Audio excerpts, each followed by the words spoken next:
हरकल Shah room ने उनके पास कुरैश के काफिले में एक आदमी बुलाने को भेजा, और उस वक्त ये लोग तिजारत के लिए मलक शाम गए हुए थे। और ये वो जमाना था जब रसूल अल्लाह ने कुरैश और अबू सुफियान से एक वक्ती अहद किया हुआ था।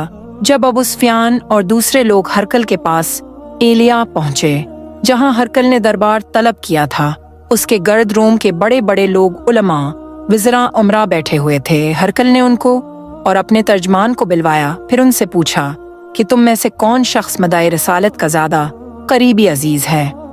अबू सुफियान कहते हैं कि मैं बोल उठा कि मैं उसका सबसे ज्यादा करीबी रिश्तेदार हूँ। ये सुनकर हरकल ने हुक्म दिया कि उसको अबू सुफियान को मेरे करीब लाकर बिठाओ और उसके साथियों को उसकी पीठ के पीछे बिठा दो।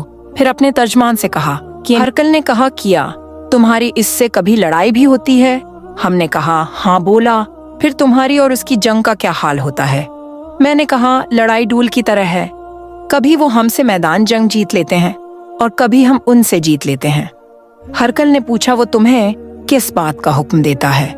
मैंने कहा वो कहता है कि सिर्फ एक अल्लाह ही की इबादत करो, उसका किसी को शरीक न बनाओ और अपने बाप दादा की शर्क की बातें छोड़ दो, और हमें नमाज पढ़ने, सच बोलने, परहेजगारी और सला रहमी का हुक्म देता है।